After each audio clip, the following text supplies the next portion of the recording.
And first of all, it's last time we talked about this prajna. So we continue on. First of all, is the translation. I will read the translation first.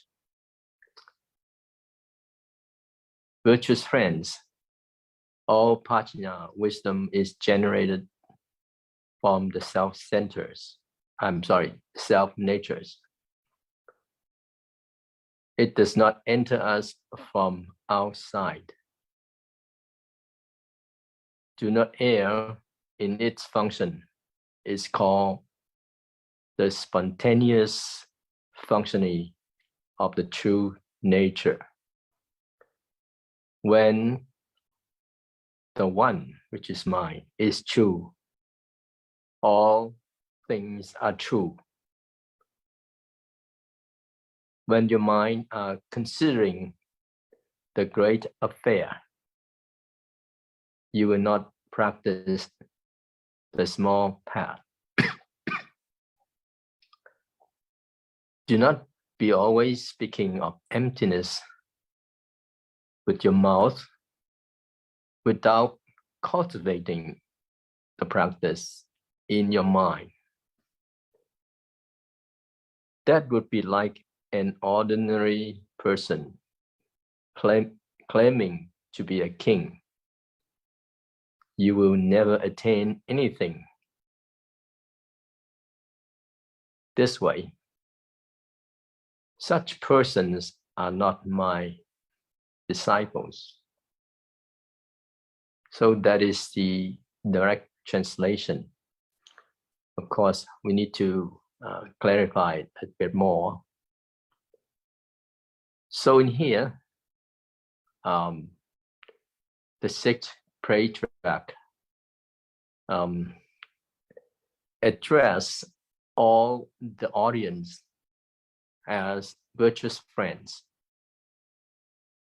What is it? All these prajna wisdom actually is coming from the self nature. It's coming from within ourselves that we develop them. So there's prajna is not to seek from outside.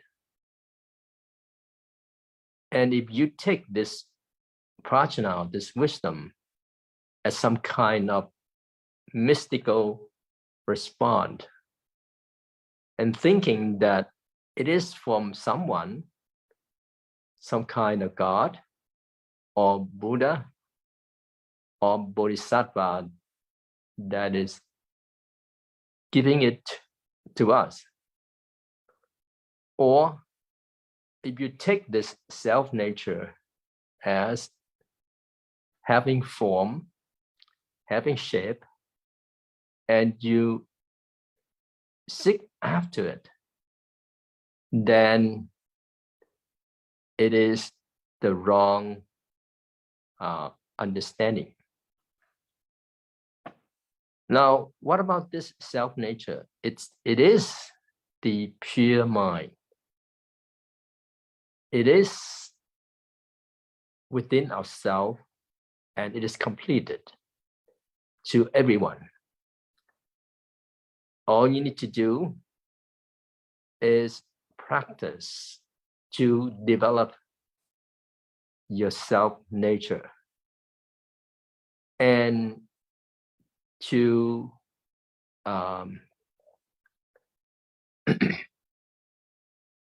and to expound this pure nature, the function of it,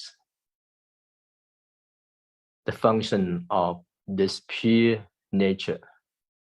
Then it is called the self-nature and self-use. And once we practice to get enlightened and we understand the mind is seeing our true nature, at that moment, Then when you see the environment of the world, everything, you feel like they never depart from us. Everything is so real. At that time, your compassionate mind will naturally appear, and you have this power to take this responsibility of helping innumerable sentient beings. You could say that you take the work of the Tathagata to yourself. If for practice, we only think about or care about our own practice, say for example, reading the sutras, reciting sutras, doing prostrations, doing sitting meditation, but you don't care about whatever that's in the environment. If that's the case, if that's how you practice, even you get enlightened, then it's not that useful, it's not helpful to the Buddhism in a whole. This is referring to the so-called the way of a small path. Now further on, whatever that is taught from the sutra, the meaning as well as the concept, they're here to help us to decrease vexations, to cut off our attachment. But how do you do that? You must do it through the practice of your body, of your mind. If you take the teaching of the Buddha as some kind of knowledge to share with others, but the way you said, it's one thing. And the way you do or the way you behave is another thing. All you do is that you just talk, but you don't really actualize it. Then your vexations are still there. If that's so, then liberation is useless for you. It is likened to an ordinary person to compare with a king. This is to say, this ordinary person is just an ordinary person, but he is just talking and talking that he is the king. He do such meaningless things. No matter what he said, from the beginning to the end, it's impossible that he will become a king. If that's the case, then whatever he behaves, it is not a Buddhist. And of course, he is not my disciple of this school. So it's here is very important to tell us about what prajna is, its function is, and some concept of what it is like. So the idea of the Buddha nature is complete by itself. The idea of true nature and self-use. So from the beginning, the sixth patriarch said, all prajna wisdom is generated from the self-nature.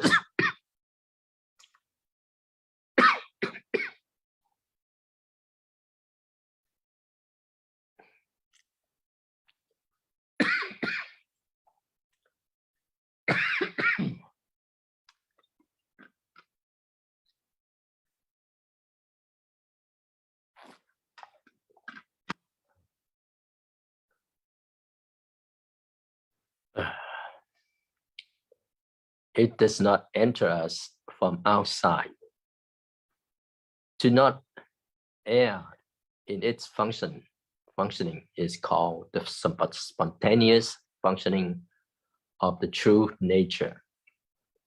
So this is to remind practitioner that don't forget your self-nature, your pure mind is already complete.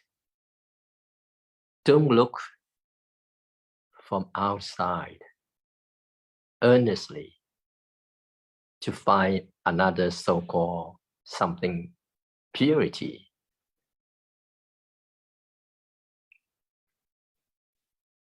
So for the Chan practitioner, or what they understand about this self-nature, actually it is coming from this prajna. Prajna is not to seek outwardly, but we have to develop from within ourselves. If we take this wisdom as some kind of mystical response, that is not correct. And if we take the self-nature as some sound that you're able to hear, some color that you're able to see, it is also not correct. Or you take the self-nature as something outside that belongs to someone, some kind of God, some Buddha, some Bodhisattva, that they could bestow this to us. Again, this is not right. Since it's called self-nature, then self-nature referring to something that we instinctively have. So originally, we have this thing. But how come we don't know? The question is, how come we don't realize it? Well, first of all, we need to know that the ability of knowing is very limited.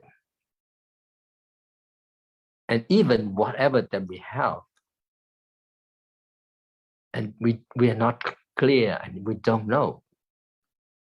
Say, for example, do you know how many pin of hair, the hair that you have? It's a lot, but you don't know how many. And whatever that's the hair from our body, from our eyelash, eyebrows, how many? We don't know. All of this we don't know. And they were saying that, the nerve that we have into our body, it's very long. If we connect them, I don't know if I know it wrong or not, but we could go around the planet one or twice. That is quite long. It's really unbelievable.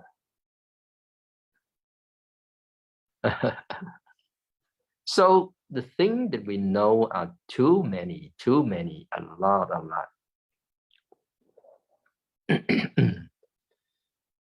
And again, think about our brain. What is it that's in there? We really don't know. All these things that we don't know, of course, then this true nature or this original nature, of course, we also don't know. Because you cannot describe it, but it has a body. But you cannot take it as something to describe it, but it is there. So that's the first thing. The second thing is that we have the wrong understanding of true nature or self-nature. Maybe someone think that the Buddha, the Bodhisattva, they all have this pure self-nature.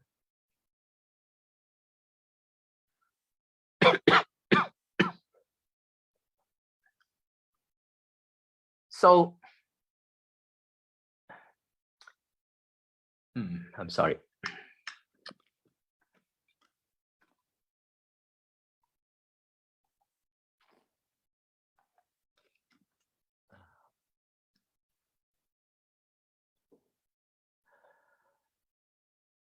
So you probably misunderstood. You may think that Bodhisattvas, Buddhas, all have the self-nature, but we don't have.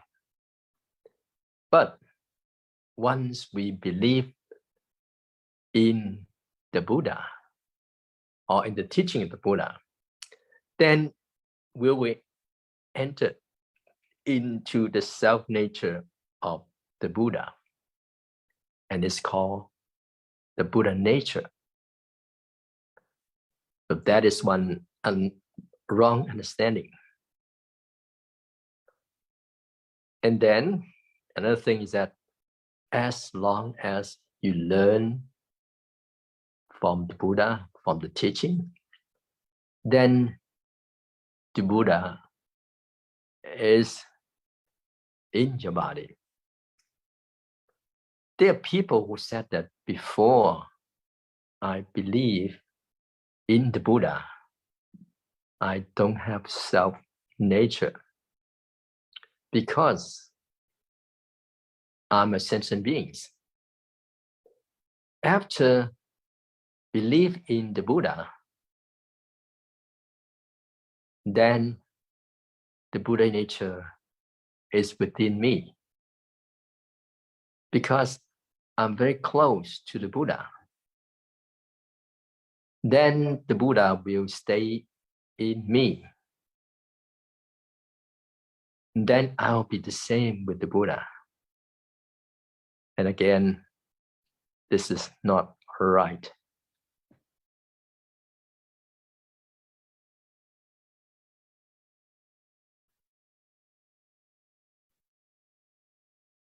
So the teaching from the Buddha said that the Buddha is not from outside. Buddha is within ourselves. That Buddha is a self-Buddha. And everyone has that. do not believe that once you have faith or you believe in the Buddha, then the Buddha, Bodhisattva, and Bodhisattva will give it to us, will give this Buddha nature to us. So you could say that all the practice methods, then for Chan practice is very, very pure. It doesn't have any flavor of this mystical, mysterious things in there. Another thing is that practicing Chan is to hear the Chan teaching and to practice accordingly. And then we will be able to develop this Buddha nature that we already have. And that is enlightenment. It is not because when we believe in the teaching, then the Buddha will give blessing to us. And then we have Buddha nature. Then it is called the practice of non-Buddhist. So there are many of these non-Buddhists who make use of the name of the teaching of the Buddha. But whatever they propagate is the teaching of non-Buddhist.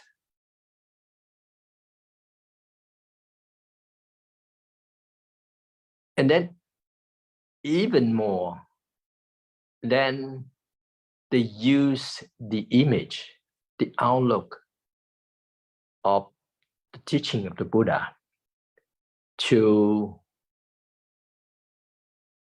propagate the faith, the belief of the non-Buddhist. And they even say that they are the real Buddhists, and the real teaching is here. This is what they say, and they said the real Chan is here. This is quite pitiable. So if you believe in them, or if we believe in them, then we'll go astray. Now the teaching of the Buddha doesn't say that there's no Buddha, there's no Bodhisattva. Yes, they are there. But the Buddha, the Bodhisattva, they let us develop our own self-nature. So the Buddha and Bodhisattva, they don't give us whatever. So if you believe in this non-Buddhist and you feel like there is something outside and they stay in your body, they control yourself, they make you do this and make you do that. And if you feel like it's quite mystical and it's feel like you become very smart, then that could be a real problem.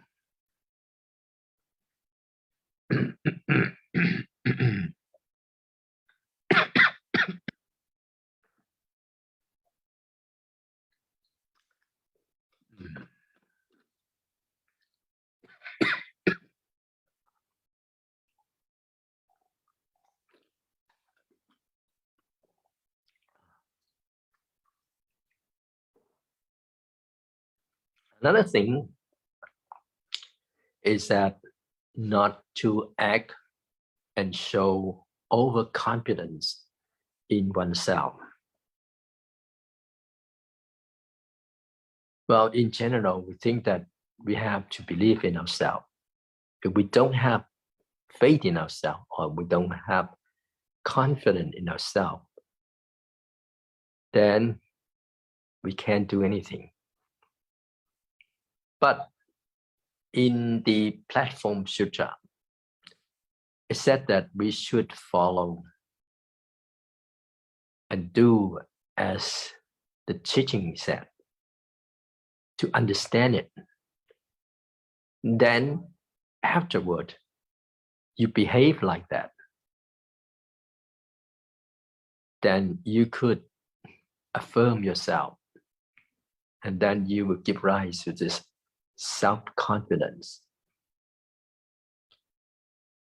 Although also we need to pay attention to this, as that although the Buddha, the teaching telling us the so-called self-help is very important, but if we are overly having confidence and then you deny other people and you solely relying on your self-power, that is not correct.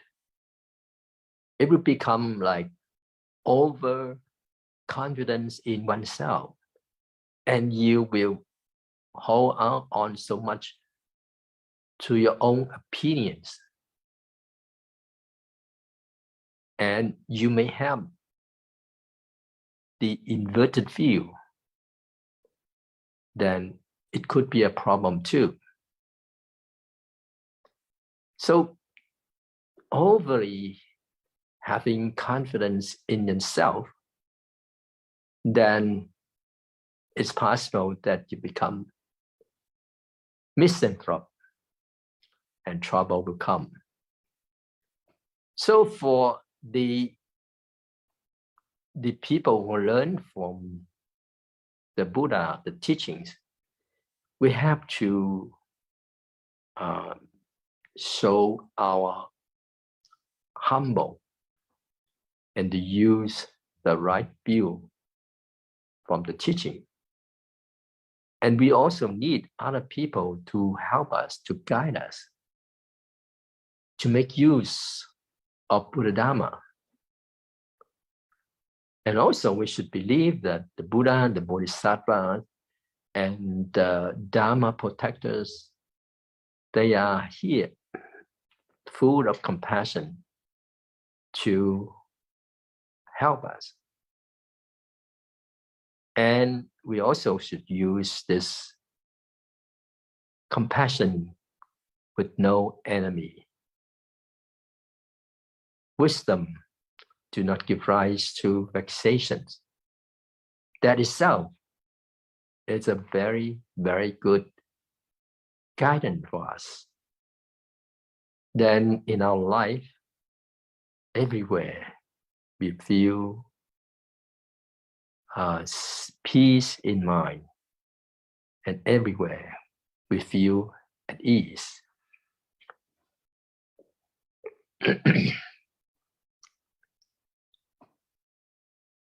So another thing is that when the one mind is true, all things are true.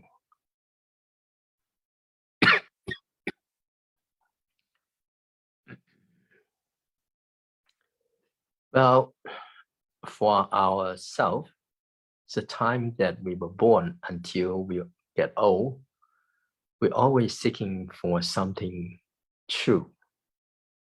But the teaching here telling us that not to seek for truth.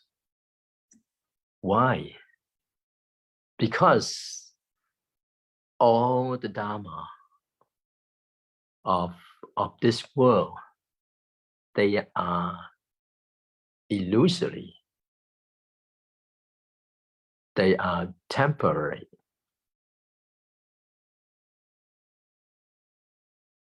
So how this is platform Sutra look at this so-called true and false? Well, I just want to eradicate the attachment of sentient beings, the attachment of ordinary people, thinking that something unreal as real. So when saying that when one mind is true, all things are true, when your minds are considering the great affair, you will not practice the small path.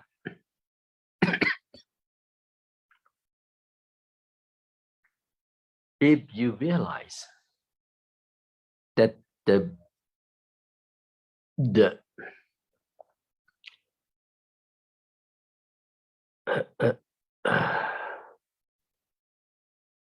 that the original nature is self-nature, and this self-nature here, this pure, tranquil self-nature, it is not from outside, it is not from within, it is not you, it is not them, and it's called the nature of no self. Now, some of the non-Buddhists, they have received some kind of magical power afterward. They think that they are very smart. They think that they already enlightened. But you know, the so-called the one that is enlightened, supposedly they have realized no self. But for those people, they have this me, this I, and they have a very, very powerful strength. And they think that I have that. So you can say that their confidence is very strong, and they become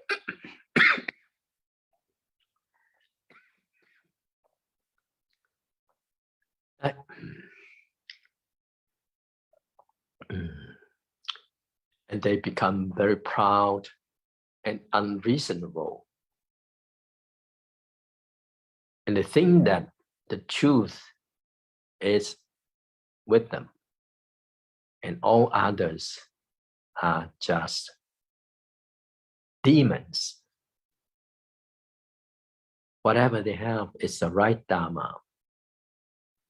Isn't that interesting? Isn't that strange? Because enlightenment is to realize no self.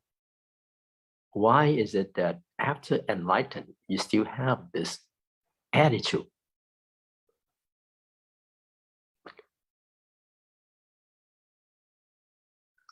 So we should not have this attitude.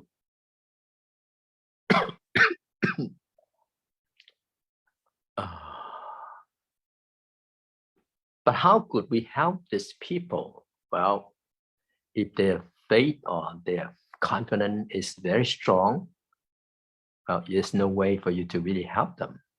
But if they encounter something that they feel they're in trouble, it could be having some kind of love affair, and then feeling hate.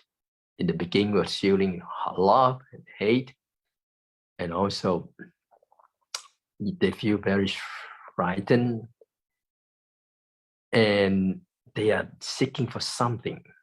If they have this kind of struggling within, then it's possible that their faith will be wavered, or else it's not so easy, and then it's possible that they will leave from their fate. So for Buddhists, we don't need to conquer others. For others, they have this, like giving an example of riding on a horse, riding on a car to chase after the rabbit to hunt, right? But Buddhists, they don't do that. They just put out the trap. And if there are birds that flying into the net that's set up as a trap, and that is to say, those who have affinity with the Buddha teaching, they will come. And it's naturally they will come to learn. So we don't actively going on a horse or to hunt for deer, for rabbits, for birds. And this is the way Buddhists behave.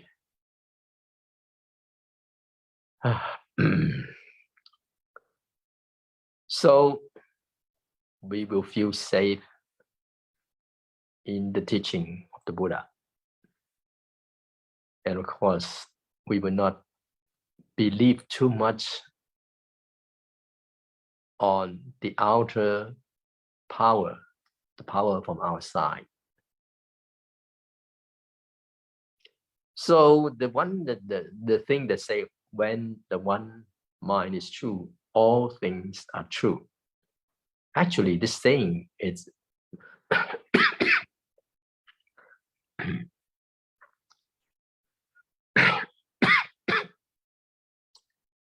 it's very much similar to the teaching of the Diamond Sutra.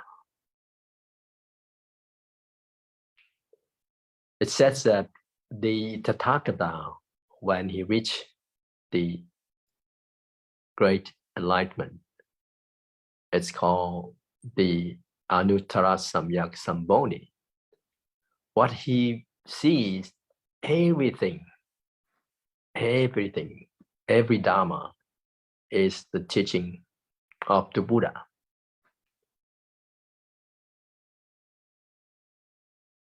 That is to say, if you realize the self-nature, then you see all the matters and the people, anything belong to the self-nature. And it has nothing, it's no difference from us. It's just like in one body. Although the body of the self-nature is the same, but whatever phenomena and the function here, it depends on the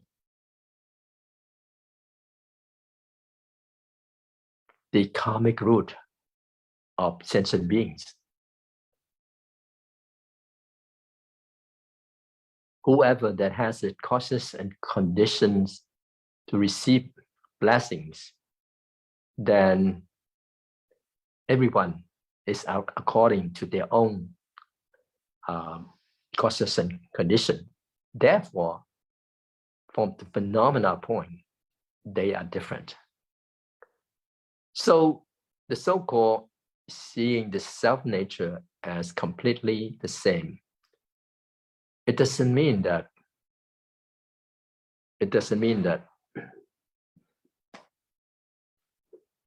the so-called non-Buddhists, the so-called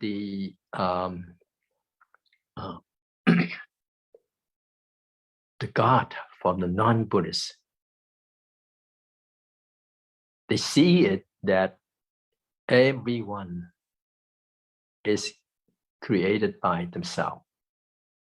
And then they eventually, everyone will return to themselves. So that is different. Now I need to clarify a bit of this here.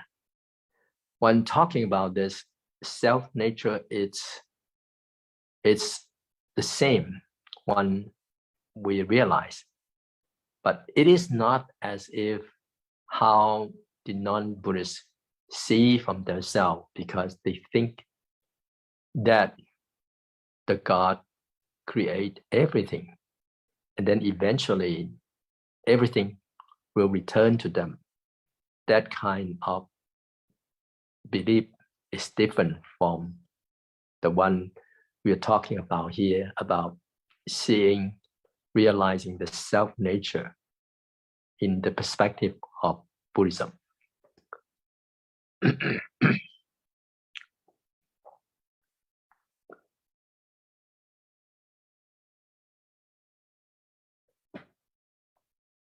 So how do we understand Buddha nature is one body? Well, say, take this body as one example. We have this body, and then we have eyes, we have nose, we have legs, we have hands, we have internal organs. Each one has its own function and its own position. The body is a whole, a complete.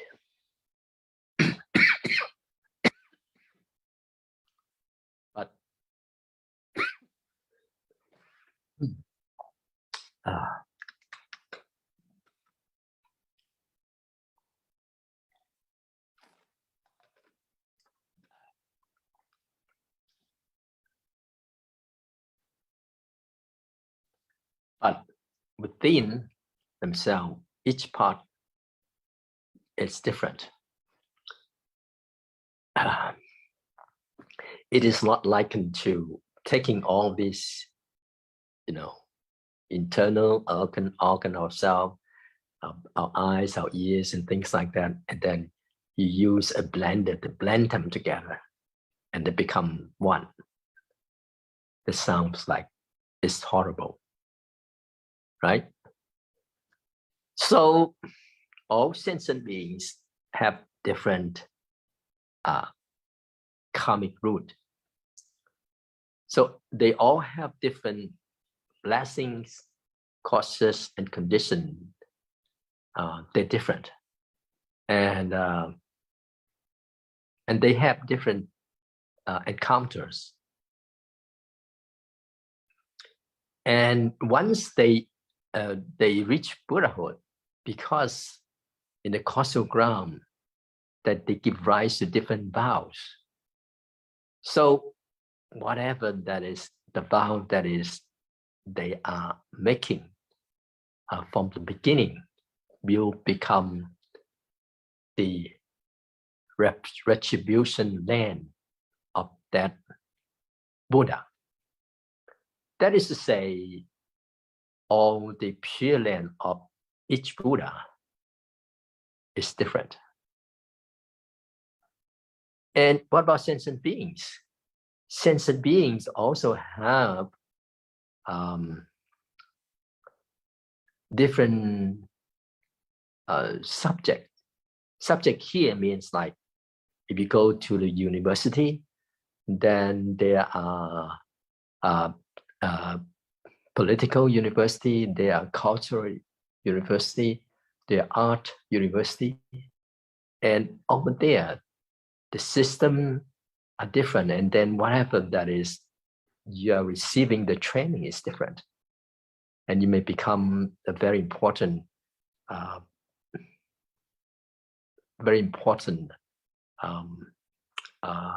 manpower for the country. So it's the same with but it's the same with Buddha Dharma. It could accommodate all kinds of people, and they're coming from a different door. They enter into the Buddha's teaching. And of course, when they accomplish, they also have their own Buddha land to deliver different sentient beings and to help them to accomplish until reaching Buddhahood. So, and this is the teaching of the Buddha.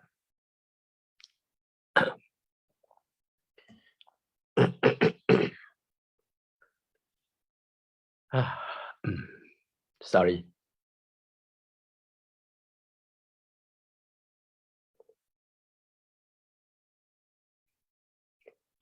So the next thing is, when your mind are considering the great affair, you will not practice the small path.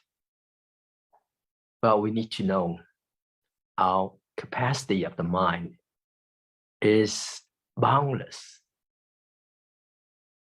It never limited by any time, any space, and it was not limited by any form or even non-form. So what kind of mind here? Well, this mind here is just like the empty space, or even vaster, enormous than empty space. And therefore, in its mind, it can accommodate everything. All the good things, all the bad things, all the right thing, all the evil things, all the people, all the Dharma, they could always accommodate. So the small path is that referring to someone just care about their own practice. They want to be pure, they want to be liberated, they want to be at ease. So they will not open up their mind. And there are so many enormous, innumerable sentient beings to be helped. So that is how it's called a small path. So of course, the Chan practice is that we need to meditate. But if you think that only sitting meditation is a Chan practice, then it is not correct. It is referring to the small path. You're getting enlightened or not, it doesn't matter. But if you could accommodate all sentient beings, and not to be disgusted with something bad, and not to desire for something good, then itself is a path of Chan. So the practice of Chan is to let go of our attachment. So here in the platform, Sutra said, do not always speak of emptiness with your mouth without cultivating the practice in your mind. So if they just talk and talk, but their mind is not empty, they talk about emptiness, but the mind is not empty. Just like a poor person who always say that he is the king. It becomes indulgent. It becomes indulgent in self-delusion. It only deceives yourself and deceives others. So the Buddha Dharma is here for us to really experience it. It is not just saying it. And if you're just saying it, and you also say that, don't attach. But there's so much mind or put this small stuff, trivial things within themselves, and they cannot let go, then it's useless for the person. So somehow we need to learn more and hear more about the teachings to understand our situation. What is it that we are like, right? And things that we should let go, we have to let go. And of course, as a sentient being, we cannot just say, oh, it's emptiness, and you could empty anything, all the things. Well, it's not possible right there. But we have to at least remind ourselves that all the things, all the people, all the matters, they are not stay forever. They are unchanged. And we need to know that they are temporary there. Therefore, we are not so attached to them. And that itself is the so-called practice, emptiness. At least when you recognize whatever that is in our head, in our mind, then our vexations will decrease.